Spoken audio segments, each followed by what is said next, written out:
Hey everybody, welcome back to my channel. For today, I'm going to show you all how to make homemade daily shower spray. So before I go on, I would just like to give you guys a warning that you have to take safety precautions while doing this. One of which is you must wear protective gloves. So here I'm going to do that right now. And also you need to make sure that you have several paper towels around your work area in case any spillage comes. And as well as doing it on paper towels right here. Have your work setting shielded with them, or any type of towel for that matter. Just make sure that if you're using reusable towels, make sure that you wash them before you use them for anything. Okay, so here you of course will need an empty spray bottle. This one isn't.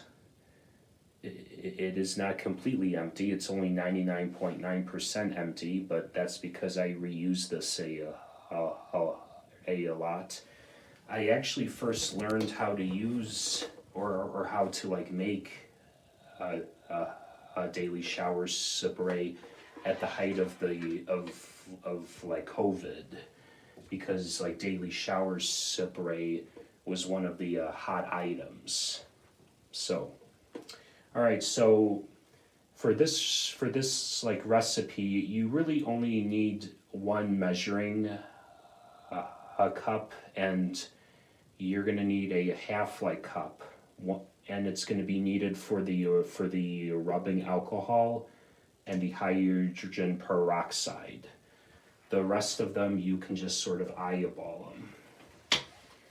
The first time I used this recipe, I did have the other two measuring spoons, which I will explain a little later. So make sure. And of course, it doesn't have to be exact. You don't have to have this completely, filled. Just around it. Okay. Now, I normally do this with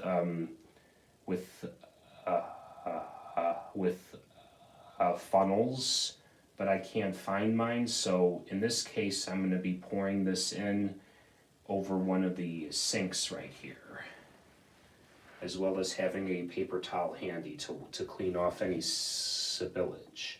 Oh.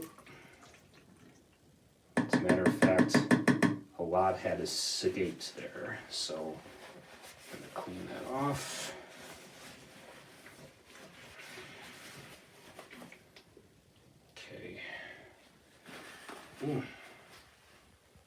And yes, it does smell like rubbing alcohol in here right now. So because a lot had escaped, I'm gonna just pour in a little bit. Not a whole lot escaped, just a little. Okay. Yeah, those funnels are very handy.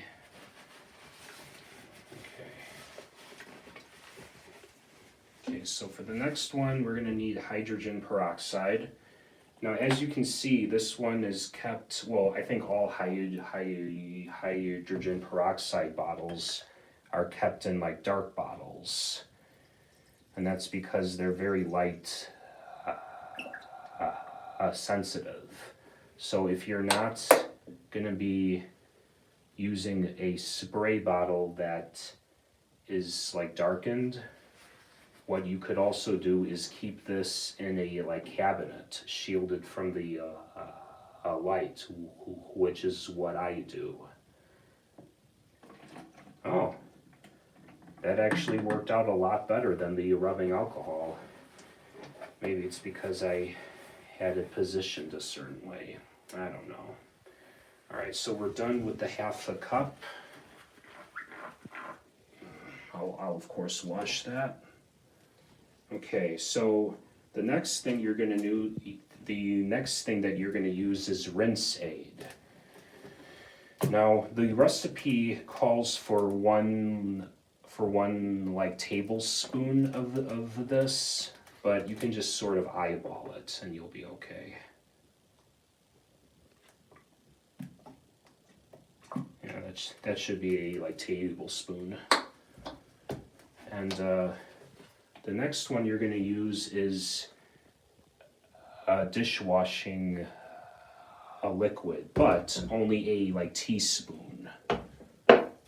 And I like to use ones that are scented in order to help like get rid of the rubbing alcohol scent.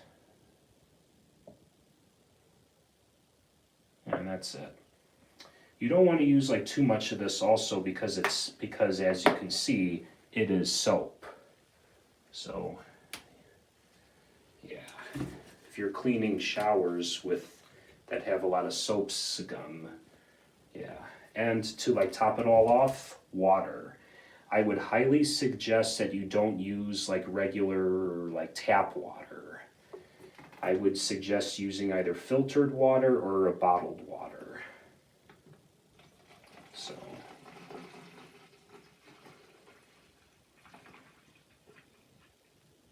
top that all off. Okay. Now, whatever you do, among the many other things that you should not do, is like to not shake this. I mean, the other recipes I've seen, they haven't said that you shouldn't shake this, but I just would advise not shaking this. Because the more, just for like safety reasons, but the more it sits in here, the more acclimated everything will, everything will come together, and it should be fine. So yeah, that's how you make like daily shower spray, and thanks for like tuning into my